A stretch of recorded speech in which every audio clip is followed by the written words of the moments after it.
Ini peringatan dari baginda Rasul, Pak. Jangan sampai ada di antara kita seperti itu. Kita sibuk dengan ibadah-ibadah mahdoh, kita sibuk dengan sholat wajib kita sibuk dengan ibadah sholat sunnah kita sibuk dengan puasa Ramadan kita sibuk dengan puasa sunnah kita sibuk duduk di majlis ilmu, tapi kita tidak bisa menjaga lidah kita. Sebanyak apapun ibadah yang kita kerjakan, Pak, kalau lidah kita ini ngomong asal ngomong, bacot asal bacot, bicara tanpa berpikir, nggak bakal selamat kita di hadapan Allah, Pak. Makanya kata baginda Rasul, salamatul insan fi hifdzil lisan. Selamatnya seseorang di antara kalian sejauh mana dia bisa menjaga lidahnya.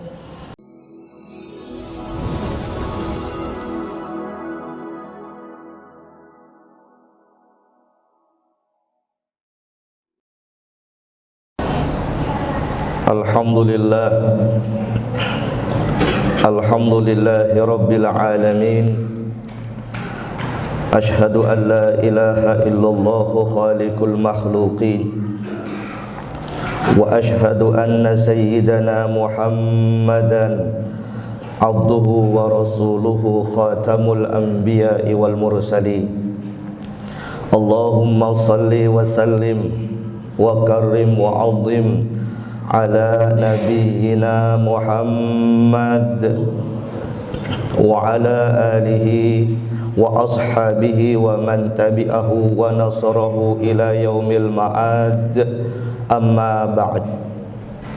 Ya ayyuhal hadirun, usikum wa iyaya bitaqwallah wa ta'atihi la'allakum turhamun. Wa qala ta'ala, ya ayyuhalladzina amanu taqullaha haqqa tuqatih wa la tamutunna illa wa antum muslimun. Bapak-bapak, saudara-saudara, hadirin kaum muslimin jamaah salat Jum'ah, yang mudah-mudahan pada siang hari ini kita semua mendapatkan cucuran rahmat, ridho, berkah serta ampunan dari Allah Subhanahu wa taala. Pertama-tama, marilah senantiasa kita tingkatkan kualitas keimanan dan ketakwaan kita kepada Allah Subhanahu wa taala dengan terus berusaha menjalankan perintah-perintahnya, menjauhi semua larangan-larangannya. Semoga kita, anak keturunan kita, Allah jadikan hamba-hambanya yang bertakwa. Amin ya rabbal alamin. Bapak-bapak, hadirin kaum muslimin jamaah salat Jum'ah rahimakumullah. Dari hadis yang diriwayatkan oleh Imam Muslim, bersumber dari sahabat Nabi yang bernama Abu Hurairah radhiyallahu an. Dahulu seketika sedang berkumpul, Nabi besar Muhammad sallallahu alaihi wasallam bertanya kepada para sahabat, atadruna manil muflis? Wahai para sahabatku, tahukah kalian orang yang bangkrut, orang yang pailit, orang yang rugi, orang yang celaka? Faqalu al-muflisu fina man la dirham lahu wala mata. Sahabat sebagian menjawab, wahai baginda Rasul, orang yang bangkrut itu adalah orang yang tidak punya uang dan orang yang tidak memiliki harta benda. Maka baginda Nabi besar Muhammad sallallahu alaihi wasallam melanjutkan penjelasan beliau, innal muflisa min ummati man ya'ti yaumal qiyamati bi salatin wa siyamin wa zakatin wa ya'ti qad syatama hadza wa qadhafa hadza wa akala mala hadza wa safaka dama hadza wa daraba hadza. Wahai para sahabatku, orang yang bangkrut adalah orang yang ketika hari kiamat dia datang menghadap Allah membawa pahala solat, membawa pahala puasa, membawa pahala zakat. Tapi di sisi lain, dia datang menghadap Allah di hari kiamat, dia membawa dosa dan kesalahan. Ketika di dunia dia pernah mencaci seseorang, dia pernah memfitnah seseorang, dia pernah memakan harta seseorang, dia pernah menumpahkan darah seseorang, dan dia pernah memukul, menyakiti seseorang. Bayu'ta min hasanatihi payu'ta hadza min hasanatihi wa hadza min hasanatihi.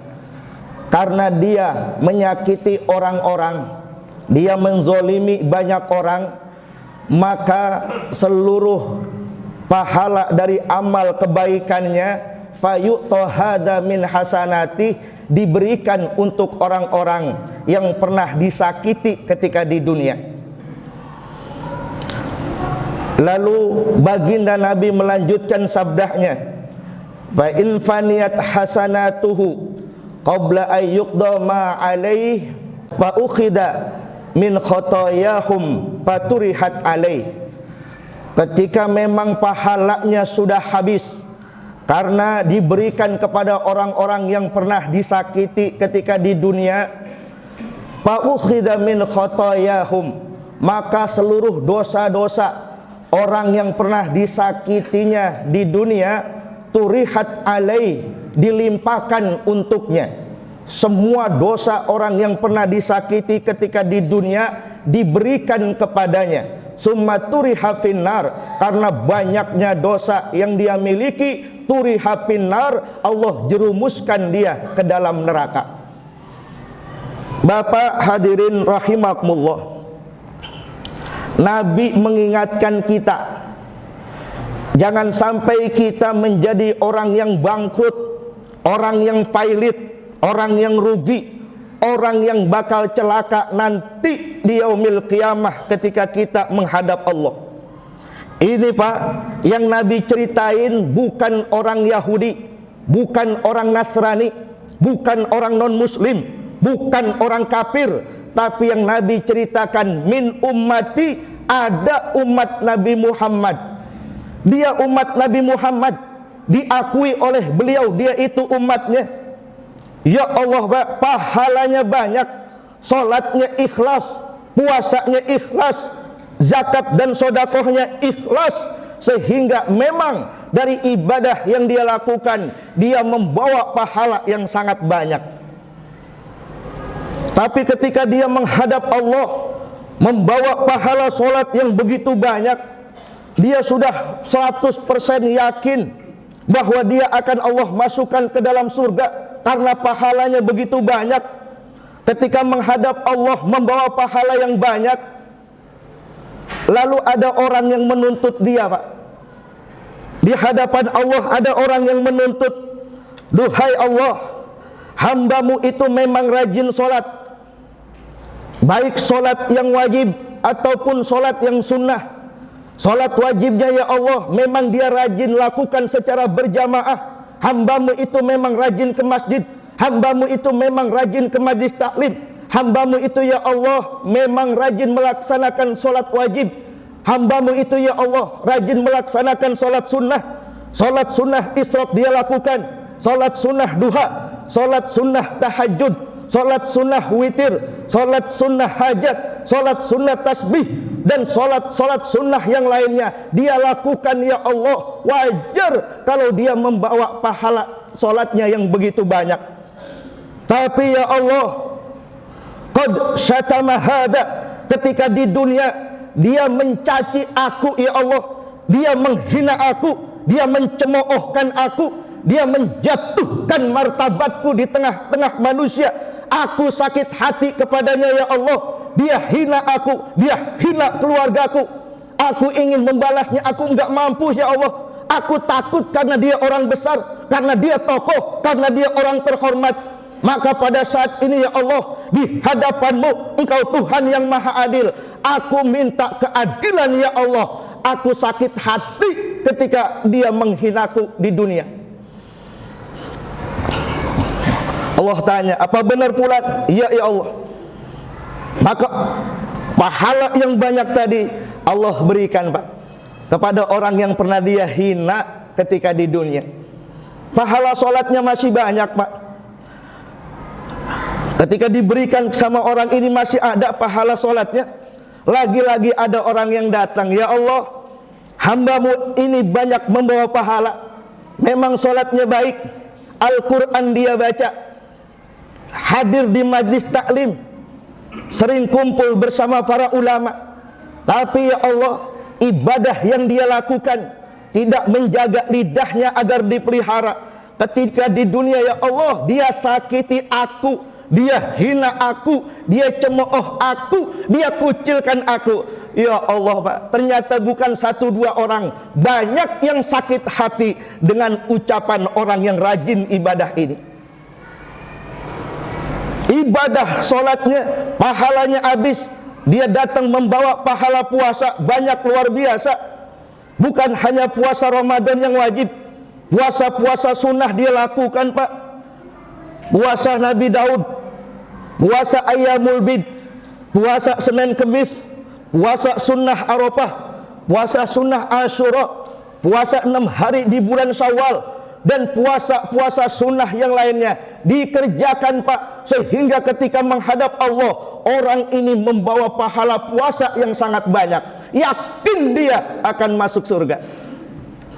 Tapi ada lagi yang nuntut Pak, duhai Allah, hamba-Mu ini memang rajin melaksanakan puasa, hamba-Mu ini memang rajin melaksanakan ibadah-ibadah yang lain. Al-Quran dia hafal, Al-Quran dia baca tiap waktu sholat. Tapi ya Allah, ketika dia hidup waqadha hada, dia pernah memfitnahku. Dia fitnah aku ya Allah, tercoreng mukaku, orang menganggap aku orang yang salah. Aku tidak bisa melakukan apa-apa, aku tidak bisa mengembangkan diri. Semua orang menganggap aku hina karena fitnahnya ya Allah. Saat ini ya Allah, aku mohon keadilan di depan-Mu Tuhan yang maha adil. Ya Allah Pak, ternyata banyak lagi Pak orang yang difitnah sama dia. Singkat kata, ini orang pahala puasanya juga habis. Masih ada pahala zakat. Ya Allah Pak, dia bersedekah, dia mengeluarkan zakat, dia berinfak, ikhlas karena Allah, pahalanya banyak. Tapi ketika menghadap Allah Pak, ada lagi orang yang menghadap. Duhai Allah, ini orang memang rajin infak dan sedekah, ini orang memang rajin mengeluarkan zakat. Tapi ya Allah, ketika di dunia wa akala hadza, dia pernah memakan hartaku ya Allah. Dia pernah menzolimi hartaku ya Allah. Dia jadi anak paling tua, disuruh ngatur warisan, habis warisan orang tua saya dimakan olehnya ya Allah. Enggak adil baginya ya Allah. Dia bisnis kepadaku, ada perjanjian, dia ingkari perjanjian itu. Aku dijolimi dalam bisnis yang aku kerjasama dengannya ya Allah. Dia punya hutang ya Allah, merengek-rengek datang kepadaku meminta hutang. Tapi setelah aku berikan hutang, ya Allah, dia begitu susah untuk ditagih, seolah-olah aku yang hutang. Dia makan sebagian hartaku tanpa yang hak ya Allah. Dia sedekah, dia zakat, dia infak, tapi dia pun memakan sebagian harta yang aku punya. Saat ini ya Allah, aku mohon keadilan di hadapan-Mu. Habis pahala zakat, infak dan sodakohnya. Na'udzubillah min dzalik. Ya Allah ya Rabb, ini peringatan dari baginda Rasul Pak. Jangan sampai ada di antara kita seperti itu. Kita sibuk dengan ibadah-ibadah makhluk, kita sibuk dengan sholat wajib kita, kita sibuk dengan ibadah sholat sunnah kita sibuk dengan puasa Ramadan kita sibuk dengan puasa sunnah kita sibuk duduk di majlis ilmu, tapi kita tidak bisa menjaga lidah kita. Sebanyak apapun ibadah yang kita kerjakan, Pak, kalau lidah kita ini ngomong asal ngomong, bacot asal bacot, bicara tanpa berpikir, nggak bakal selamat kita di hadapan Allah, Pak. Makanya kata baginda Rasul, salamatul insan fi hifdzil lisan. Selamatnya seseorang di antara kalian sejauh mana dia bisa menjaga lidahnya. Jangan, kalau ada orang kita jadi atasan ingin menegurnya, jangan menghina, Pak. Bisa dituntut nanti di hadapan Allah. Kalau kita jadi orang paling tua, jadi anak laki-laki, diberikan amanah bagi warisan yang adil. Di dunia mungkin adik kita nggak bisa nuntut kita, kakak kita nggak bisa nuntut kita. Di hadapan Allah hukum paling adil, Pak. Jangan zalim. Maka oleh karena itu mari kita belajar menjaga lidah kita. Jangan sampai ada yang terucap dari lidah kita kecuali sesuatu yang benar. Kalau ada yang salah, cepat minta maaf, istighfar, mohon ampun kepada Allah.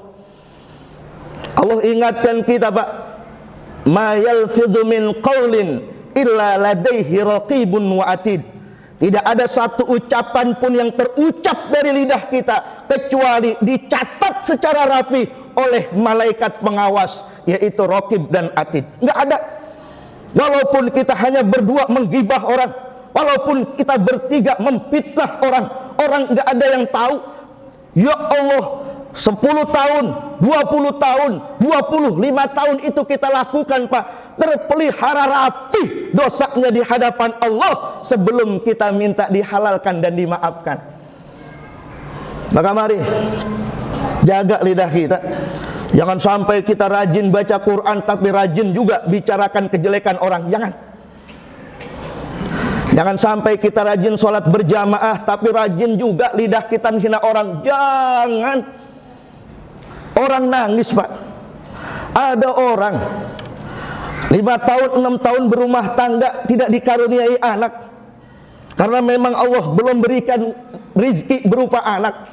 Ada di antara kita lidahnya jahat, lidahnya songong, lidahnya Masya Allah menyakiti saudaranya dengan berbagai macam candaan. Orang itu mungkin di hadapan kita bisa tertawa, Pak, tapi hatinya menangis. Orang itu di hadapan kita diam, Pak, tapi hatinya menjerit. Berapa banyak, ya Allah, Pak, seorang ibu pulang arisan cuman hanya ditanya enggak punya anak, nangis, Pak, sejadi-jadinya.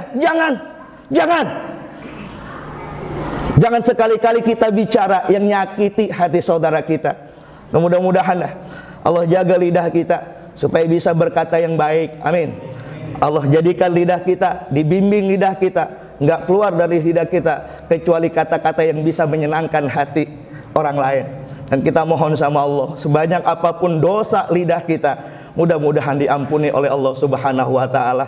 Mumpung masih hidup, mumpung masih Allah kasih umur, ingat, kepada siapa kita pernah menghina orang, kepada siapa kita pernah memfitnah orang, minta maaf.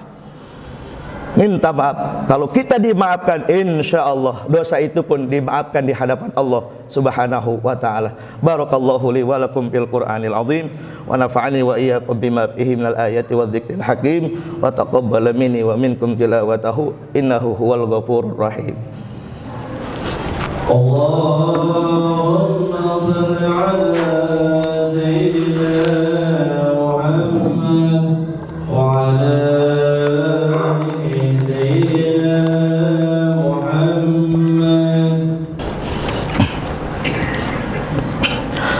Alhamdulillah, asyhadu an la ilaha illallah wa asyhadu anna Muhammadar Rasulullah. Allahumma salli ala Sayyidina Muhammad wa ala ali Sayyidina Muhammad. Faya ayyuhal hadirun, usikum wa iyaya bitaqwallah wa ta'atihi la'allakum turhamun. Faqala ta'ala ya ayyuhalladzina amanu taqullaha haqqa tuqatih wa la tamutunna illa wa antum muslimun wa'lamu ayyuhal hadirun annallaha amarakum bi amrin bada fihi bi nafsihi wa thanna bi malaikatihil musabbihati bi qudsihi faqala ta'ala mukhbira wa amira innallaha wa malaikatahu yusalluna 'alan nabi ya ayyuhalladzina amanu sallu 'alaihi wa sallimu taslima Allahumma salli wa sallim ala sayyidina Muhammad wa ala ali sayyidina Muhammad wardallahumma ala arba'atil khulafa'ir rasyidin Abi Bakar wa Umar wa Utsman wa Ali wa am baqiyati sahabati wa qarabati Rasulillah sallallahu alaihi wa alaihim ajmain amin ya rabbal alamin. Allahumma ighfir lil muslimina wal muslimat wal mu'minina wal mu'minat al ahya'i minhum wal amwat wa tabi' bainana wa bainahum bil khairat rabbighfir warham wa anta khairur rahimin. Ibadallah innallaha ya'murukum bil 'adli wal ihsan wa ita'i dzil qurba wa yanha 'anil fahsya'i wal munkari wal baghi ya'idukum la'allakum tadhakkarun fadhkurullaha al-'azima yadhkurkum washkuruhu 'ala ni'amihi yazidkum wa la dzikrullahi akbar aqimis shalah.